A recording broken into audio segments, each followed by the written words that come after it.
نحمده ونصلي ونسلم على رسوله الكريم أما بعد فأعوذ بالله من الشيطان الرجيم بسم الله الرحمن الرحيم قد أفلح من تزكى صدق الله العظيم. حاضرین محترم، 1856 کی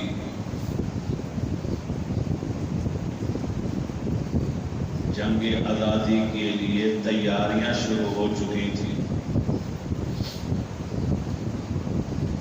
1857 میں جنگ آزادی ہوئی، 56 یا 57. انگریزوں سے جان چھڑانے کے لیے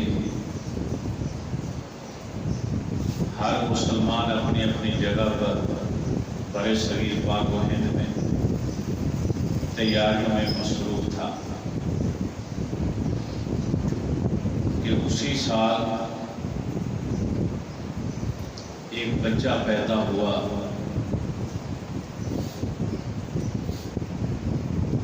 یہ بھی ایک قانون قدرت ہے کہ 1400 سال سے ایک طریقہ چلا آ رہا ہے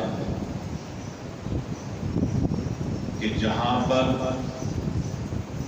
اس دین کے محافظ پیدا ہوتے چلے آ رہے ہیں، وہاں پر منافقین اور دین کے دشمن بھی ہر دور میں پیدا ہوتے چلے آئے. یہ دور انتہائی کٹھن تھا. اس دور میں اللہ تعالیٰ نے مولانا مفتی نقی علی خان کے ہاں ایک خوبصورت سا پیارا بچہ عطا فرمایا جس کا نام گھر والوں نے نبی علیہ السلام کے نام پر محمد رکھا. بعد میں علم ہندسہ کے مطابق تاریخی نام المختار تجویز کیا گیا. دادا مفتی مولانا رضا علی خان نے ان کا نام احمد رضا رکھا اور اس بچے نے جوان ہو کر اپنے نام کے ساتھ عبد المصطفیٰ لگایا کہ میں رسول اللہ کا عبد ہوں، آپ کا غلام ہوں، عبد المصطفیٰ مجھے کہہ کر پکارا جائے. یہ بچہ جو 10 شوال ماہ شوال کی 10 تاریخ کو اس دنیا میں تشریف لایا ہے، 14 جون 11 جیٹھ ظہر کی نماز کا وقت تھا جب یہ بچہ دنیا میں آیا. دادا جان جو برگزیدہ ہستیوں میں سے ایک تھے، بچے کو گود میں لیا، بچے کے ماتھے کو دیکھا، چہرے کو دیکھا، خوش ہو گئے. فرمایا یہ بچہ اپنے زمانے کا بہت بڑا عالم بنے گا اور پوری دنیا کی اکثریت اس کے چشمے فیض سے سیراب ہوگا. 3 یا 3.5 سال کی عمر کا بچہ کوئی چیز لینے کے لیے گھر سے باہر نکلا بازار کی طرف. وہاں چند طوائفیں عجیب و غریب لباس پہن کر گزر رہی تھیں. اس بچے کی پہلی نظر پڑی، اس نے آنکھیں بند کر لی اور اپنے کرتے کے دامن کو اٹھا کے اپنی آنکھوں کو بند کر لیا. اس عمر کے بچے شریعت کے مکلف نہیں ہوا کرتے، دین اور شریعت کی پابندی ان پر لازم نہیں ہوتی. اور ان طوائفوں کے لیے بھی ایک نیا منظر تھا. ان کی سوچ تھی کہ جہاں جہاں سے ہمارا گزر ہوتا ہے لوگ آنکھیں پھاڑ پھاڑ کر گھور گھور کر ہمیں توجہ سے دیکھتے ہیں، سر سے لے کر پاؤں تک. آج یہ پہلی بار ایسا ہوا ہے کہ 3.5 سال کا بچہ ہمارے اوپر نظر پڑتے ہی آنکھیں بند کر لیتا اور اپنے کرتے کو اٹھا کر اپنی آنکھوں کو بند کر لیتا ہے، چھپا دیتا ہے. تو اس عمر میں جو تقوی، جو پرہیزگاری اللہ تعالیٰ نے اس بچے کو عطا کی، وہ بچہ بھی کوئی اور نہیں، امام میں اہل سنت مجدد دین و ملت عظیم البرکت شاہ احمد رضا خان بریلوی رحمۃ اللہ علیہ کہ جنہوں نے ساری زندگی عشق رسول میں گزاری.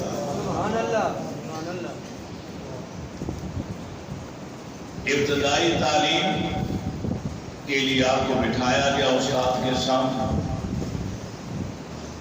انہوں نے آپ کو پڑھانا شروع کیا. استاد محترم ایک دن پوچھنے لگے بیٹا تم سچ سچ بتاؤ فرشتہ ہو جن ہو یا انسان ہو کیا شاید؟ مجھے پڑھاتے ہوئے دیر لگ جاتی ہے مگر تمہیں سبق یاد کرتے ہوئے دیر نہیں لگی. مسکرا کے یہ بچہ کہنے لگا الحمدللہ میں انسان ہوں. یہ اللہ تعالیٰ کا خصوصی کرم ہے میرے اوپر کہ جو میں ایک بار سن لیتا ہوں یا پڑھ لیتا ہوں وہ مجھے حفظ ہو جاتا. 21 علوم آپ نے اپنے والد مفتی مولانا نقی علی خان سے حاصل کی. 21 علوم وہ قرآن کے ہوں حدیث کے ہوں فقہ کے ہوں کلام کے ہوں بیان کے ہوں صرف و نحو کے ہوں. 21 علوم انہوں نے صرف اپنے ابا جان سے حاصل کی. استاد محترم جس طرح یہاں پہ ہمارے قاری صاحب بچوں کو قاعدہ پڑھاتے تو انہوں نے قاعدہ پڑھانا شروع کیا. الف با تا سا پڑھاتے گئے. پھر آگے مرکب الفاظ آئے کہ دو حرف جوڑے گئے تو لام الف لا بھی پڑھایا استاد. یہاں پر بچہ خاموش ہو گیا. استاد صاحب کہتے ہیں کہ بیٹا پڑھو. نہیں پڑھو. دادا جان اٹھ کر ہے بیٹا پڑھو جو استاد پڑھاتے ہیں. تو کہنے لگے کہ باقی حروف مفرد آ رہے تھے یہاں سے مرکب شروع ہو گئے. ایسا کیوں؟ استاد نے کہا بیٹا یہ بھی ایک طریقہ ہوتا ہے کیونکہ آگے جو قرآن کے الفاظ آئیں گے مرکب آئیں گے. تو کہنے لگے انہوں نے لام الف پڑھا ہے تو الف تو پہلے پڑھا دیا تھا اب دوبارہ الف کیوں پڑھایا؟ دادا جان کہنے لگے کہ بیٹا وہ پہلے جو الف پڑھایا تھا وہ در حقیقت الف نہیں حمزہ ہے کیونکہ الف تو ساکن ہوتا وہ تو اکیلا پڑھا ہی نہیں جاتا جب تک اس کے ساتھ وہ دوسرا حرف نہ ملایا جائے اسے کوئی پڑھ ہی نہیں سکتا. تو فرمایا دادا جان مجھے معاف کرنا اگر یہ اصلی الف ہے اور اس کو پڑھنے کے لیے دوسرا حرف ملانا ضروری ہے تو پھر اس کے ساتھ با ملا لیتے تا ملا لیتے سا ملا لیتے. لام کیوں ملایا؟ لام الف لا کیوں کہا جس کا معنی نہیں بنتا؟ دادا جان کی کیفیت بدل گئی. وہ سمجھ گئے کہ بچہ لا الہ الا اللہ کی طرف اشارہ کر. ایک دن استاد صاحب پڑھاتے پڑھاتے ایک آیت پر گزرے وہاں وہ زیر پڑھیں یہ زبر پڑھیں وہ زیر پڑھیں یہ زبر پڑھیں. قرآن آگے کھلا ہوا تھا. پھر دادا جان نے مداخلت کی. مولانا رضا علی خان بیٹا کیسے استاد پڑھاتے ہیں ویسے پڑھو. فرمایا میں یہ پڑھ ہی نہیں سکتا میں تو زبر ہی پڑھوں گا. کوئی غیب سے طاقت ہے جو میری زبان کو روک لیتی ہے مجھے زیر ادا نہیں کرنے دے رہی. دادا جان نے قرآن کا دوسرا نسخہ منگوایا تو پتہ چلا وہاں باقی زبر تھی یا چھاپے میں غلطی سے زیر پڑ گئی مگر بچہ کیونکہ پیدائشی ولی کامل ہے سچ عاشق رسول ہے اس لیے رب العالمین اس کی بچپن سے حفاظت فرما رہا ہے کہ کوئی غلط لفظ بھی منہ سے نہ نکلے.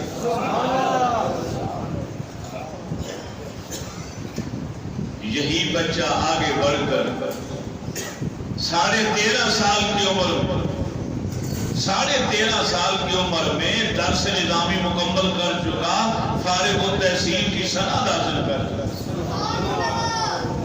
13.5 سال کا بچہ میرے خیال یہ بچہ کتنی عمر ہوگی آپ کی 11 سال اس سے 2 سال اور لگا. اس عمر کا بچہ عالم پورا فصل رضا بھی مکمل کر لیا، اور جس دن عالم بنا اسی دن ابا جان نے فتویٰ نویسی کا کام دے دیا، اور سب سے پہلا فتویٰ اسی دن آپ نے لکھا۔ رضاعت کا مسئلہ تھا، بچے کو دودھ پلانے کے بارے میں مسئلہ پوچھنے کے لیے سوال آیا، آپ نے ان کے حوالے کیا تو 13.5 سال کے بچے نے پہلا فتویٰ لے کر دیا۔ دنیا کا وہ کون سا علم تھا جو اللہ تعالیٰ نے آپ کو عطا نہیں کیا؟ علی گڑھ یونیورسٹی کے پروفیسر کے پاس ایک ریاضی کا سوال آیا، وہاں پہ اٹے گئے، اس کا جواب نہیں معلوم۔ پتہ چلا کہ ریاضی دان زیادہ جرمنی میں رہتے ہیں، وہاں جانا پڑے گا۔ کسی نے کہہ دیا بریلی شریف چلے جاؤ، وہاں مولوی صاحب رہتے ہیں احمد رضا خان۔ اس نے کہا یہ بڑے بڑے فلاسفر، بڑے بڑے منطق جاننے والے، بڑے بڑے ریاضی دان اس کا جواب نہیں حل کر سکے، ایک مولوی کیا کرے؟ لوگوں نے کہا کہ آپ چاہیں تو صحیح، ایک بار کوشش تو کریں، اتنا دور جب جانا ہے، یہ نزدیک ہے۔ چلے گئے پروفیسر، اس وقت نماز کا وقت تھا، آپ نے آستینیں کسی اور وضو فرمانے کے لیے تیاری کر کے کھڑے تھے کہ میں وضو کروں، ادھر پروفیسر صاحب پہنچ کے پتہ چلا علی گڑھ یونیورسٹی سے آئے ہیں، انہوں نے کوئی سوال پوچھا۔ اور میں پروفیسر صاحب پوچھئے، اس نے کہا نہیں حضور پہلے آپ وضو فرما کے نماز کا ٹائم ہے، نماز پڑھ لے ذرا لمبی بات کی۔ اور میں وضو بھی کر لیتے، آپ تو سیکھا ہے۔ جب آپ نے بار بار اصرار کیا تو پھر اس نے مجبوراً سوال دہرایا، ابھی سوال اس کے منہ میں تھا، آپ نے جواب دے دیا۔ اور پروفیسر نے ساری زندگی پھر آپ کے قدموں میں گزار دی۔ اس نے کہا مجھے کہیں اور جانے کی حاجت اور ضرورت نہیں ہے، یہ پہلا مولوی میں نے دیکھا ہے جو ریاضی کا علم بھی اس طرح جانتا ہے جتنا انگریز بھی نہیں جانتے۔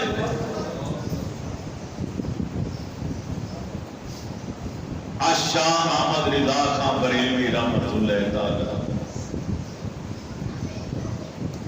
ویسے تو نسبی لحاظ سے آپ پٹھان ہیں، بریلی شہر میں پیدا ہوئے، جسولی محلے کے اندر، اور مذہبی طور پر آپ حنفی ہیں، مذہبی لحاظ سے آپ قادری ہیں۔ آپ کے والد صاحب آپ کو شاہ آل رسول کے پاس لے کر گئے، جنہوں نے آپ کو بیعت کی، پہلی ملاقات بیعت کر کے خلافت بھی دے دی قادری سلسلے کی۔ بعد میں مریدین اور جو پاس بیٹھنے والے تھے وہ ہکے بکے رہ گئے، اور انہوں نے کہا ہم تو سالہ سال آپ کے قدموں میں ہیں، آپ نے ہمیں نسبت نہیں دی، ابھی محنت کراتے چلے جا رہے ہیں، یہ مولانا صاحب یہ بچہ نوجوان آیا اور آپ نے اس کو نسبت بھی دے دی اور سب کو دے دیا۔ فرمایا لوگ میرے پاس آتے ہیں، ان کے دل گندے ہوتے ہیں کہ ان کو صاف کرتے کرتے ٹائم لگ جاتا، یہ تو پہلے سے ہی پاک صاف ہو کر آیا، اسے تو پاک کرنے کی ضرورت نہیں تھی، اس کا من پاک تھا، صرف اس کو نسبت کی ضرورت ہی، میں نے نسبت عطا کر دی۔ آل رسول کی بیعت اس طرح لینے کے بعد ساری زندگی صرف نبی سے عشق نہیں کیا، نبی کی آل سے بھی عشق کیا۔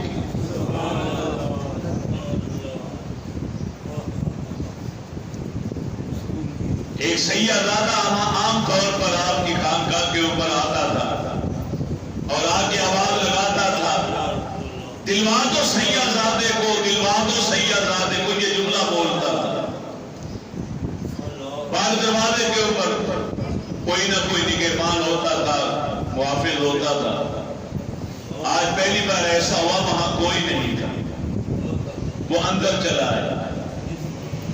جب اندر والے دروازے کے قریب آیا تو آپ کے کانوں میں آواز پڑی، دلوا دو سیدزادے کو۔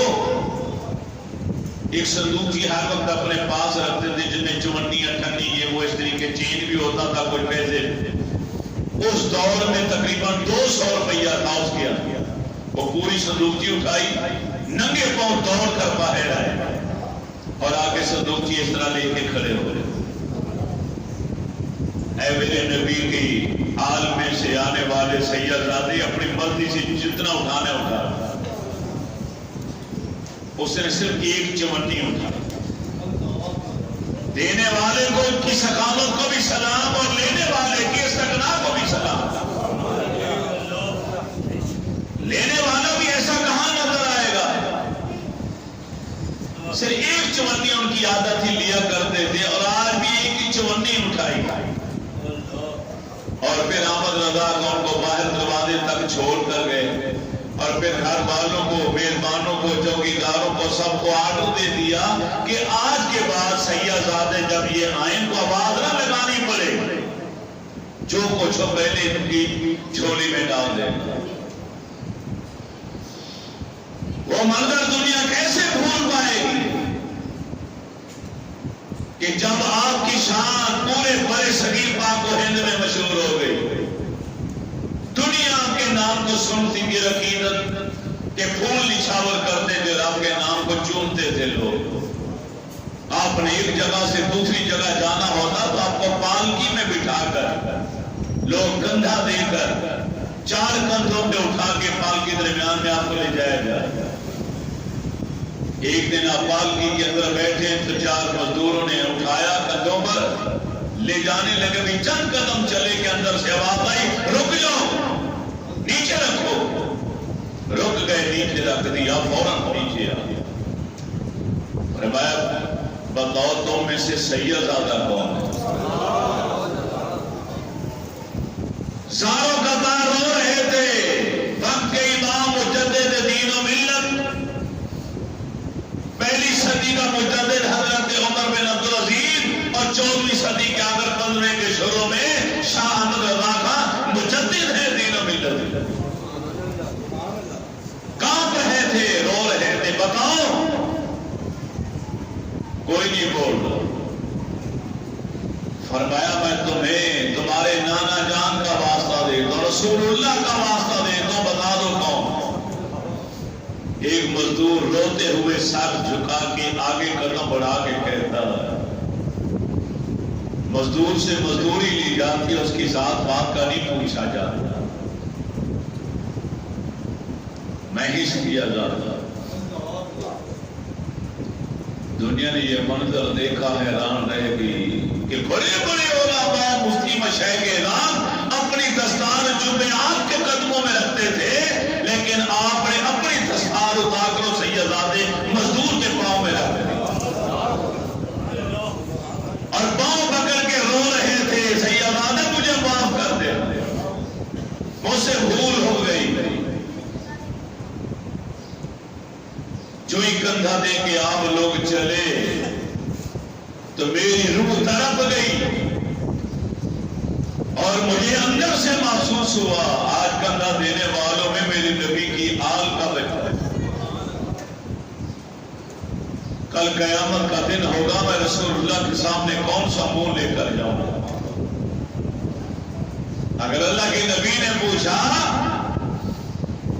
کہ تجھے پالکی میں بٹھا کے کندھا دینے کے لیے میرے ہی بچے کی ضرورت تھی تو میں کیا جواب دوں گا؟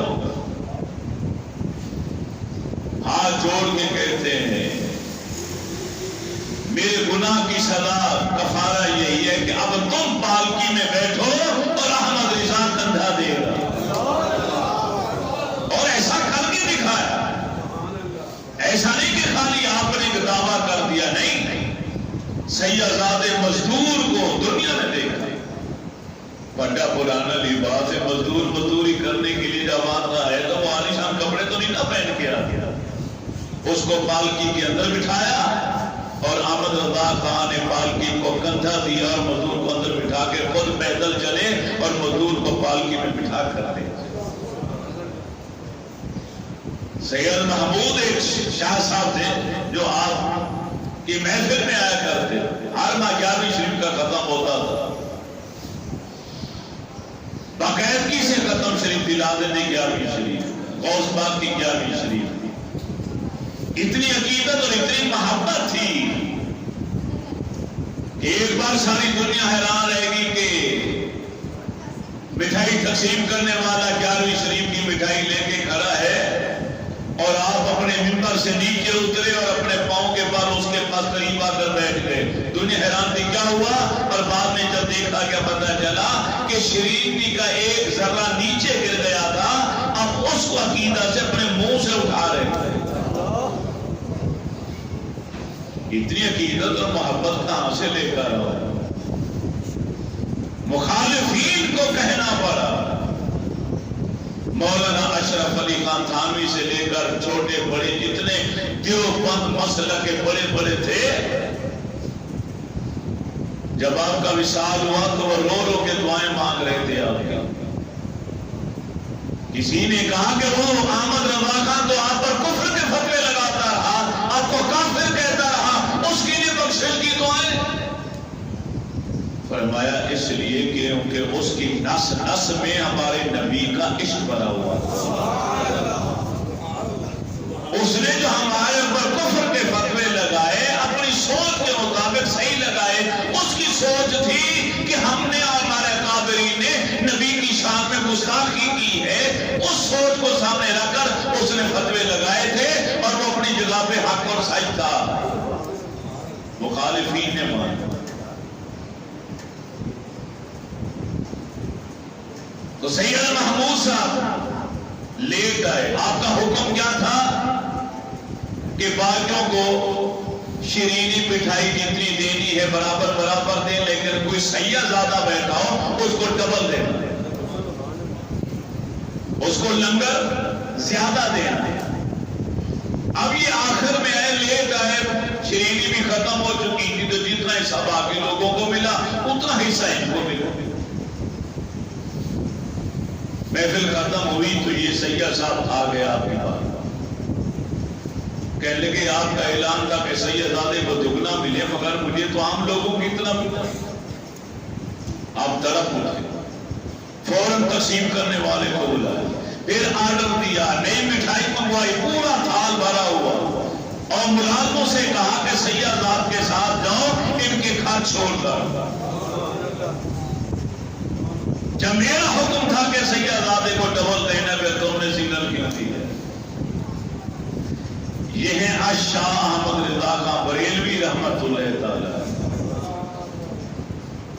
بریلی شہر کا نام ہے, وہاں پہ آپ پیدا ہوئے جسولی محلہ میں. بریلی سے بریلوی کہتے ہیں. دیوبند ایک شہر کا جگہ کا نام تھا, وہ مدرسہ دیوبند بنا, وہاں سے پڑھ کر نکلنے والے دیوبندی کہلوائے. شروع میں استاد ایک ہی ہے دونوں. اشرف علی خان تھانوی کا استاد بھی وہی ہے, احمد رضا خان کا بغوی, لیکن وہاں سے نکلنے کے بعد راہیں جدا ہو گئی. آپ نے عشق رسالت کا پرچم ہاتھ میں پکڑ لیا. نبی علیہ السلام کی عشق و محبت والدین کے ساتھ اب پہلی بار حرمین شریف میں گئے حج بیت اللہ کے. پہلی جہازوں کے ذریعے سفر ہوتا تھا یا پیدل جایا کرتے تھے لوگ.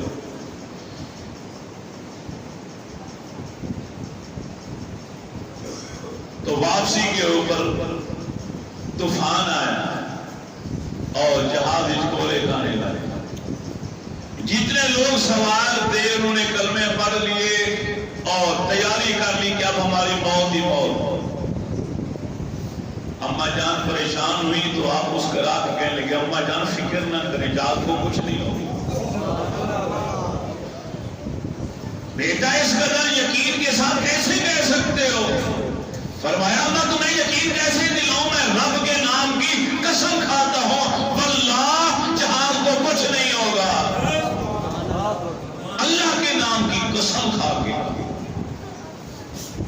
ماں نے پھر پوچھا, بیٹا اللہ رب کے نام کی قسم کھائی, اتنا 100% یقین کیوں؟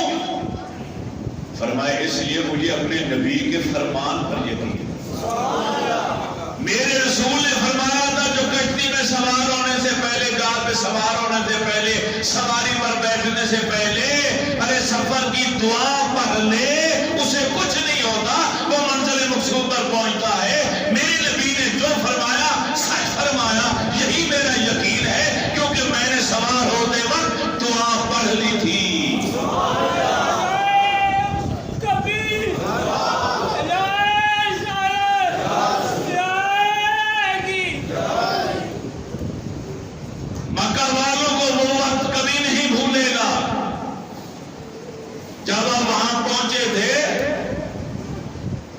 شہرت تو پہلے پہنچ چکی تھی سعودی عرب کے اندر. سعودی عرب کو بنا پہلے تو حجاز کہلاتا تھا کہ برے صغیر پاک و ہند سے بریلی کا رہنے والا احمد رضا خان بھی مولوی آ رہا ہے جس نے لوگوں پر فتوے لگا دیے. نبی کے عشق میں فنا ہو چکا وہ بھی آ رہا ہے. تو مکے کے گورنر نے بڑے بڑے علماء کی ایک ٹیم بنائی اور کہا کہ اس کے بعد جاؤ خصوصی طور پر علم غیب نبی پر جو اس نے موقف اختیار کیا ہے اس پر سوالات کی ایسی پچھاڑ کرو کہ اسے شکست ہو جائے. عربی دان تھے وہ, عربی ان کی مادری زبان تھی. عرب میں پیدا ہوئے وہ مولوی سارے اکٹھے ہو کر آپ کے پاس آئے. اس دن آپ بیمار تھے, بخار تھا, آپ کو ہلکا ہلکا. انہوں نے علم غیب نبی پر کہ اللہ نے نبی کو بھی علم غیب عطا کیا. ہم سنیوں کا عقیدہ ہے, یہ ذہن میں رکھیے بات, کہ اللہ رب العزت کا علم ذاتی ہے.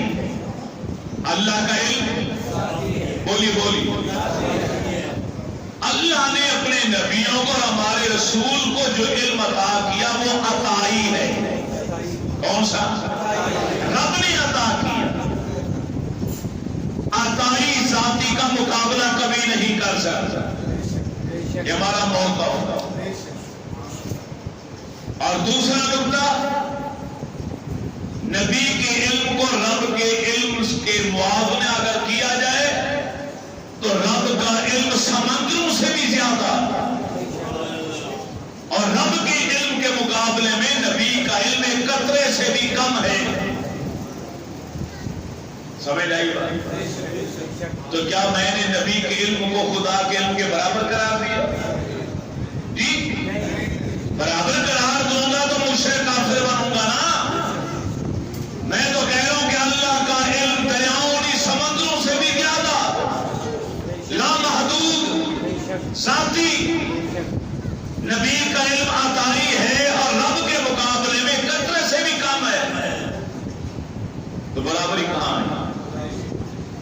ہاں اتنا کہنے کا مجھے بھی حق حاصل ہے, جب نبی کے علم کا تقابل تم امت کے ساتھ کرو گے وہاں پر بھی تمہیں نسبت تناسب یہی قائم کرنا پڑے گا اور کہنا پڑے گا کہ نبی کو اللہ نے علم دریاؤں سمندروں کی طرح دیا ہے اور امت کو علم ایک قطرے سے بھی کم دیا ہے. کیونکہ کوئی امتی نبی کے علم کی برابری نہیں کر سکتا اور کوئی نبی رب کے علم کی برابری نہیں کر سکتا. یہ ہمارا عقیدہ ہے, یہ ہمارا نظریہ, یہ ہماری سوچ ہے. تو علم غیب نبی پر انہوں نے آ کے سوالات کرنے شروع کر دی. ان کے ایک عالم بول پڑے کہ آج ان کی طبیعت ٹھیک نہیں, بخار ہے, پھر کسی دن آ جائے. فرمایا نہیں بیٹھو پوچھو جو پوچھنا. وہ سوالات کرتے گئے. آپ نے فرمایا کہ میں ہندی میں, اردو میں آپ کو جواب دوں یا عربی میں جواب دوں؟ کہنے لگے جی ہماری تو زبان عربی ہے, اگر آپ کسی اور زبان میں جواب دیں گے پھر ہمیں کسی ترجمان کو تلاش کرنا پڑے گا, پھر ترجمہ کرانا پڑے گا, دقت پیش آئے. عربی میں جواب دے تو زیادہ بہتر. 8 گھنٹے مسلسل سوالات ہوتے رہے, مکے کے مفتی کرتے رہے. 8 گھنٹے آپ جوابات دیتے رہے اور لکھنے والے جوابات لکھتے رہے. پوری ایک کتاب بن گئی جس کا نام ہے دولت المکیہ. آج بھی مل جاتی ہے لائبریریوں میں. وہ کتاب مفتی صاحبان کے سامنے مکہ پورا حیران, مدینہ حیران, گورنر مکہ حیران کہ قرآن اور حدیث کو سامنے رکھ کر عربی زبان میں میرے رسول کے علم غیب کو آپ نے ثابت کر کے دکھایا.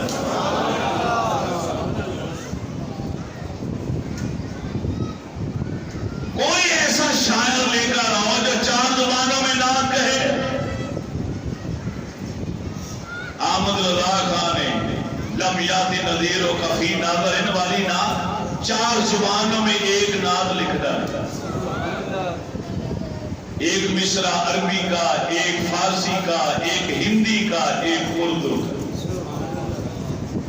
کمال کر کے رکھ دیا۔ مجھے اچھی طرح یاد ہے جب میں ککھر منڈی ایلیمنٹری کالج میں اوٹی کا کورس کر رہا تھا، ہمارے کلاس فیلو تھے، تو انہوں نے اپنے گاؤں میں ایک جلسہ رکھا اور مجھے کہنے لگے جی آپ نے بھی آنا۔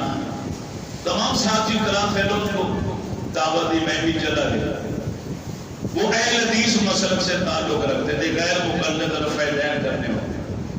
اس کے والد صاحب اس مسجد کے امام و خطیب تھی، پورا گاؤں اہل حدیثوں کا۔ میں ان کا یا گاؤں کا نام نہیں لیتا کیونکہ ریکارڈنگ ہو رہی ہے، وہاں جائے ایسا نہ ہو کہ کسی کی دل آزاری ہو۔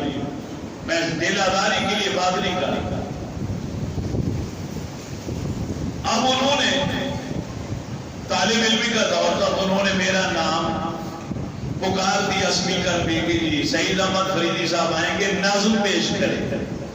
وہ نعت نہیں بولتے، نعت کو بھی نظم کہتے ہیں۔ مجھے بڑی چوٹ لگی، میں نے کہا نام ہی لینا تھا میرا تو نعت کا کہہ دیتے، میں آ کے نعت پڑھ دیتا۔ انہوں نے نظم کہا، میں نے کہا اچھا ان کی تسلی کرا دیا۔ میں نے کہا یہ تو سارے اہل حدیث ہیں، مسجد بھی اہل حدیثوں کی ہے، سارے غیر مقلد مولوی سارے بیٹھے، وہاں پہ اس کا خطیب اور امام اس مسجد کا، اب میں کون سا کلام پڑھوں؟ یہ تو فتوے لگا دیں گے، روک دیں گے بھائی بس کر۔ میں نے اعلی حضرت کی یہی نعت پڑھی جو 4 زبانوں پر مشتمل۔ میں ممبر رسول پر بیٹھا ہوں، خدا کی قسم وہ جھومتے رہے سنتے رہے، اور بعض لوگ ایک دوسرے کو کہتے رہے انہوں نے پڑھا کیا کہا ہے۔ یعنی اتنے بڑے عالم تھے کہ ان کو فارسی یا عربی کا سمجھ بھی نہیں آئی اکثریت، کیونکہ پہلے سال ہی ان کو مشکوٰۃ شریف پڑھائی جاتی ہے، قرآن کی سورہ فرقان اور 2 سورتیں اور پڑھا کے پہلے سال ہی ان کا ذہن جو ہے نا اپنے عقیدے کی طرف موڑ دیا جاتا ہے۔ تفسیر نظامی مکمل تو کراتے ہیں۔ سب سے اولا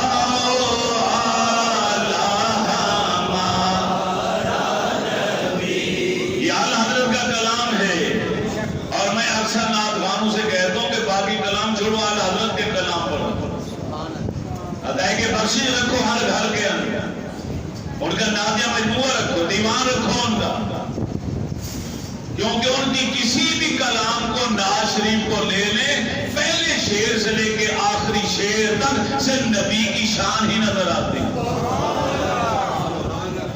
ورنہ آج کل کے نعت کا حضرات جو نعت کہہ کے کلام آ کے پڑھتے وہ اپنے گھر کی کہانی سنا رہے ہوتے، یا رسول اللہ میں مر گیا، میرے گھر کے حالات ہو گئے، میں پریشان ہو گیا، میرے لیے یہ کر دو وہ کر دو فلاں کر دو، وہ اپنے حالات بتا رہے ہوتے، نعت نہیں پڑھ رہے ہوتے۔ نعت اس کو کہتے ہیں کہ جس میں سے نبی کا ذکر ہو، نبی کی تعریف، اور حضرت کا کوئی بھی کلام اٹھا کر دیکھ لیں، آپ کو ہر نعت یا شعر، پورے کلام کے ہر شعر میں صرف نبی کی نعت ہی دکھائی دے، اس کے علاوہ کچھ نہیں ملے۔ یہی وجہ ہے کہ آپ کے جنازے میں اہل حدیث، دیوبندی، دوسرے مسالک، دوسرے مذاہب کے لوگ بھی تھے، اور رو کر جنازہ پڑھ رہے تھے۔ جس طرح قاسمی صاحب علیہ الرحمہ کے جنازے میں نے دوسرے مسالک کے علماء کو بھی دیکھا ہے، اپنی آنکھوں سے میرے ساتھ جنازے میں کرے تھے، لمبی لمبی داڑھیوں والے اہل حدیث یہاں تک سلواریں اوپر کیے ہوئے، ننگے ساتھ، وہ بھی کہہ رہے تھے ایک دوسرے سے کہ مسئلہ کا اختلاف اپنی جگہ، لیکن یہ آدمی سچا عاشق رسول، جب تک زندہ رہے نبی کی عشق کی بات کرتے ہیں۔ اور ہر عالم دیوبند مسلک کا یا اہل حدیث کا، انہوں نے اس وقت کہا تھا کہ فتوے اپنی جگہ، اختلافات اپنی جگہ، مگر احمد رضا خان بریلوی کی نس میں رسول اللہ کا عشق پرویا ہوا۔ سب سے اولا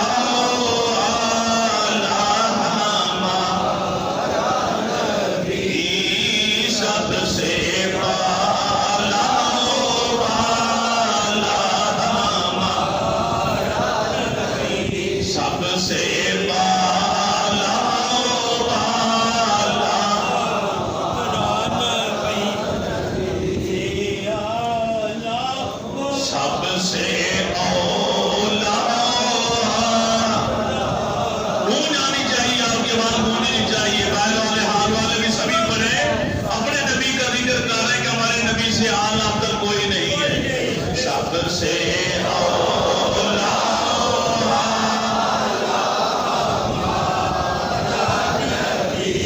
سب سے بالا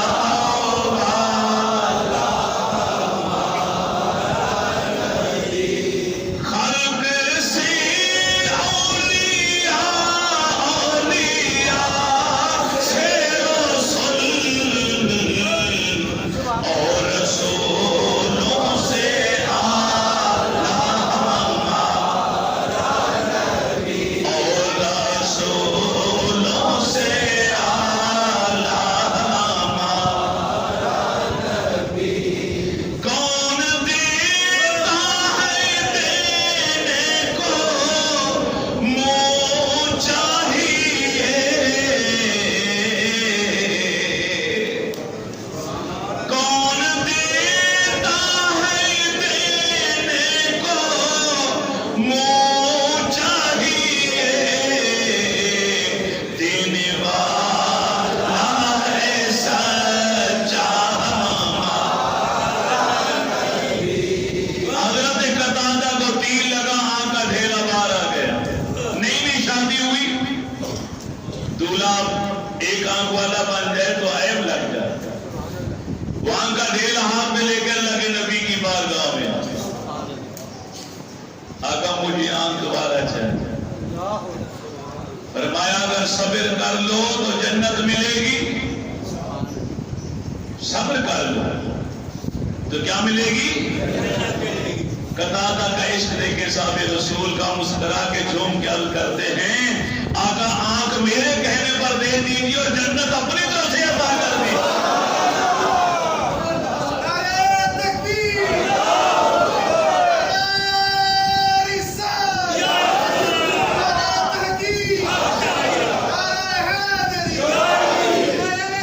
حضر حنین کا موقع تھا اللہ کے فتح ہوئی اللہ کے نبی کے حصے میں اتنا مال غنیمت آیا کہ ایک پہاڑ سے دوسرے پہاڑ تک کے درمیانی وادی بھر کی جانوروں سے خمس پانچواں حصہ سید کے لیے نبی علیہ السلام کے حصے میں پانچواں حصہ خمس آیا لیکن پانچواں حصہ بھی اتنا زیادہ تھا ایک پہاڑ سے دوسرے پہاڑ تک کا سارا علاقہ بھر گیا جانتا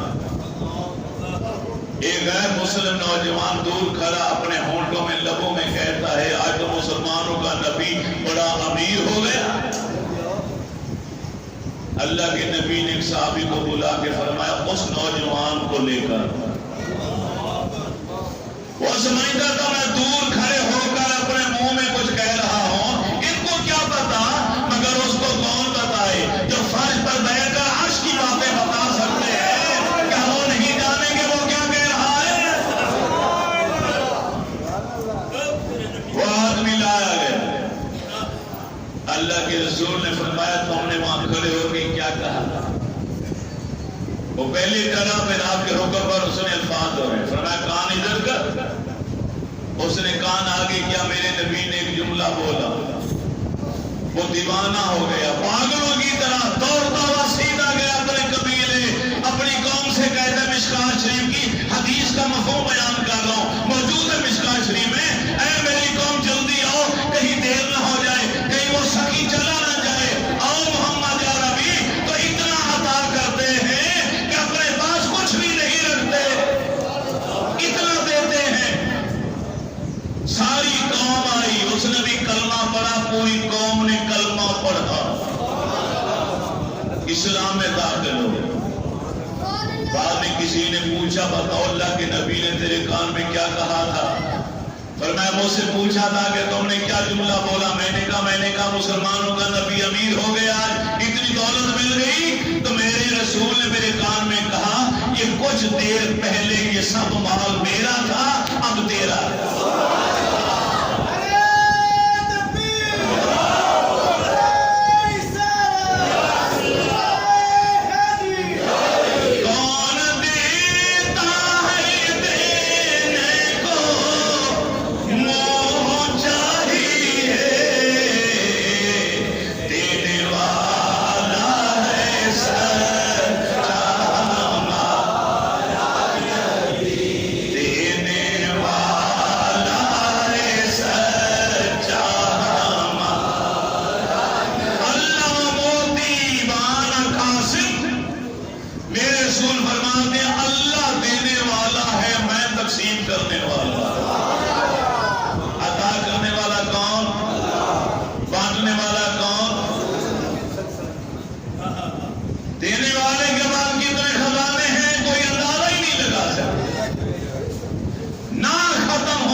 تقسیم کرنے والا ایسا سخی ہے کہ جو آتا ہے سب بانٹ دیتا ہے، جو آتا ہے سب بانٹ دیتا ہے۔ سونے کی اشرفیاں آئی، دامن بھر گیا، فرمایا بلاؤ ضرورت مند۔ جب تک آخری اشرفی بانٹ نہیں دی گھر تشریف نہیں لے کر۔ اور اپنے گھر کا حال کیا تھا؟ ہم عائشہ صدیقہ رضی اللہ تعالیٰ عنہ فرماتی ہیں ایک ایک مہینہ گزر جاتا تھا ہمارے گھر میں چولہا نہیں چلتا، روٹی نہیں پکتی تھی، پانی اور کھجوروں پر ہمارا گزر ہوتا، ایک ایک ماہ تھا۔ حجر مبارک کے دروازے نہیں ہوتے تھے، صرف پردہ پڑا ہوتا تھا، ڈاک کا پرانے کمبل کا چادر، چھت اتنی نیچے تھی کھجور کے پتوں والی کہ آپ کھڑے ہوتے تو سر مبارک چھت کو لگتا ہے۔ بارش آتی تھی تو گھر ہو یا مسجد نبوی ہو تو چھت سے پانی فرش پہ آتا تھا، کنکر تھے نیچے۔ اللہ کے نبی نماز پڑھاتے تو آپ کی پیشانی اور نوری مبارک پانی اور مٹی کے ساتھ وہ لگ جاتی تھی۔ مگر سخاوت کا کیا عالم کہ جو کچھ آیا غریبوں میں بانٹا۔ یہاں تک شلوار کو رکھنا بھی سنت ہے، روزانہ بلا ناگہ نماز کا مسواک کرنا بھی سنت ہے، ہاتھ سے کھانا بھی سنت ہے۔ جہاں اور سنتیں ادا کرتے ہو وہاں نبی کی سخاوت والی سنت کو بھی ادا کیا کرو کہ نبی اپنے گھر کے لیے کچھ نہیں رکھتے تھے، غریبوں میں سب کوئی بانٹ دیا کرتے تھے۔ یہ بھی تو اپنی نبی کی سنت ہے نا۔ آخری بات عرض کروں، حضرت ابو ہریرہ رضی اللہ تعالی عنہ کے گھر میں کچھ نہیں تھا کھانے کے، سوچا کیا کروں، نبی کی تعلیم تھی کسی کے آگے ہاتھ بھی نہیں پھیلانا، مانگنا بھی نہیں۔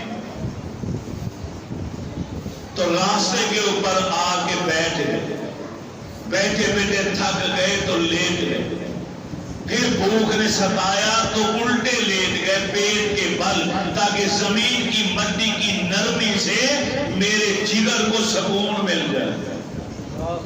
یہ حالت تھی بھوک کی۔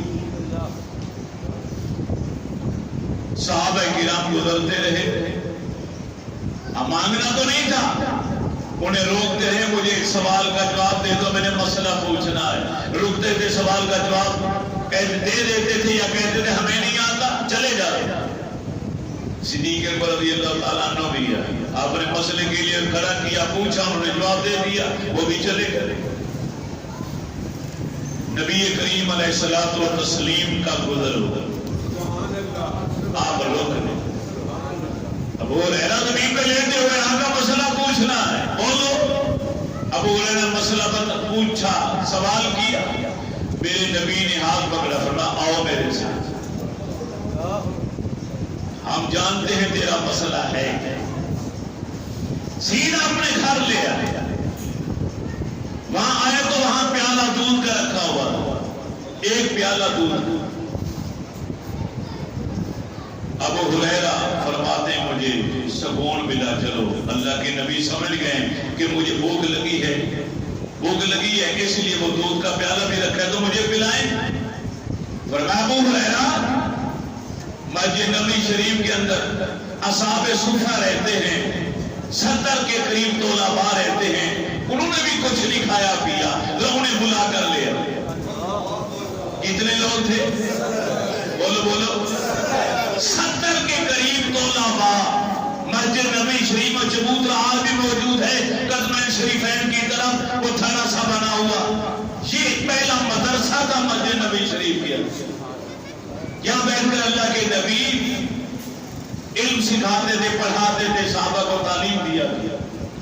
70 طلباء جاؤ بلا کر لے آؤ، انہوں نے بھی کچھ نہیں کھایا۔ ابو ہریرہ کہتے میری جو جان آئی تھی وہ بھی چلی گئی کہ دودھ کا ایک پیالہ ہے مٹی کا، اور 70 لوگ انہوں نے بھی کچھ نہیں کھایا۔ حکم تھا بلا کر لے آؤ، پورا کمرہ بھر گیا۔ اللہ کے رسول نے فرمایا ابو ہریرہ آؤ یہ پیالہ پکڑو۔ پھر خوشی ہوئی کہ سرکار جانتے کہ مجھے بہت بھوک لگی ہے، تو فرمائیں کہ ابو ہریرہ پہلے تو پی لے۔ مگر اللہ کے نبی نے ابو ہریرہ دائیں طرف سے شروع ہو جاؤ اور لوگوں کو پلانا شروع کر۔ دائیں طرف سے وہ پیالہ پکڑا، اب تو بالکل یقین ہی نہیں رہا کہ ایک پیالے ایک آدمی بڑی مشکل سے پیے گا دودھ ختم ہو جائے، لیکن جب ایک آدمی نے دودھ، اللہ کے نبی نے فرمایا سیر ہو کر پیو، پیٹ بھر کر۔ اس نے پیٹ بھر کر دودھ پیا۔ ابو ہریرہ نے دیکھا تو دودھ تو اسی طرح بھرا ہوا، اس کا پیٹ بھر گیا، اور یہ لبالب کنارے تک ہے کٹورا، ایک ذرا بھی کم نہیں ہوا۔ یقین ہو گیا اب دودھ کو کچھ نہیں ہوگا، میرے لیے بھی بچے گا۔ ایک ایک کو پلاتے چلے، 70 کے 70 افراد نے پیٹ بھر کر دودھ پیا۔ آخر میں یہ مشکات شریف کا حدیث کا مفہوم، اللہ کے نبی فرماتے ابو ہریرہ اب صرف تو رہ گیا ہے یا میں رہ گیا؟ آقا ہاں ہم تو رہ گئے، باقی سب نے پی۔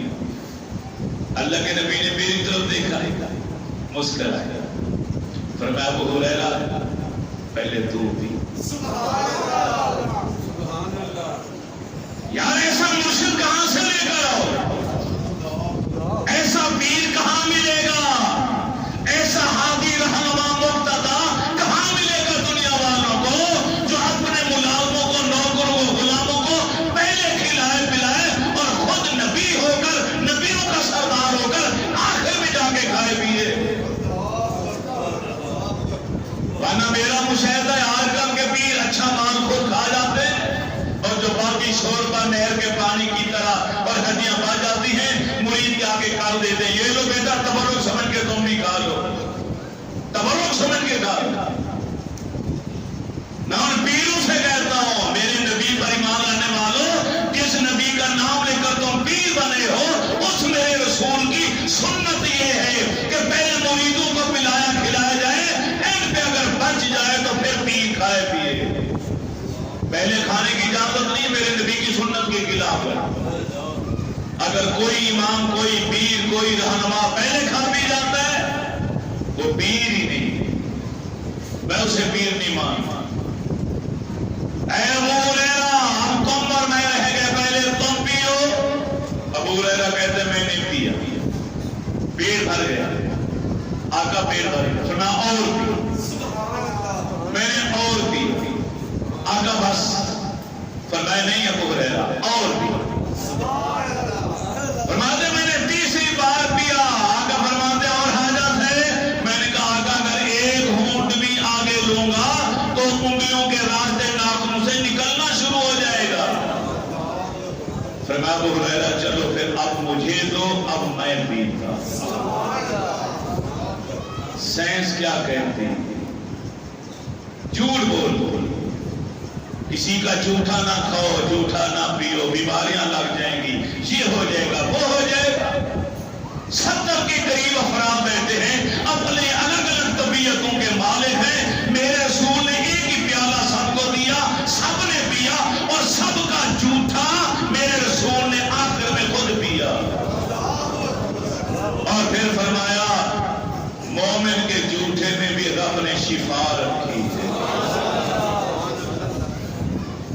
ایک بہت بڑے ولی کامل کی بات پڑھی، انہوں نے کہا اگر کسی اسٹیج کے اوپر کسی عالم نعت خواں تقریر کرتے، نعت پڑھتے ہوئے، قاری قرآن پڑھتے ہوئے اچانک آواز گلہ بند ہو جائے تو سمجھ لو کسی نے نظر لگائی، تو فوراً طور کیا ہے؟ میں فوری طور پر اسٹیج پر یا لوگ جو بیٹھے ہیں ان میں سے دیکھو جو نمازی پرہیزگار نیک نظر آتا ہے اسے کو پانی کا گلاس لے کر 2 گھونٹ 3 گھونٹ وہ پی لے اور اپنا جھوٹا تمہیں پلا دے، اس کا جھوٹا تم پیو گے، اسی وقت نظر ختم اور گلہ اسی وقت کھل جائے گا۔ نظر کا توڑ ہے۔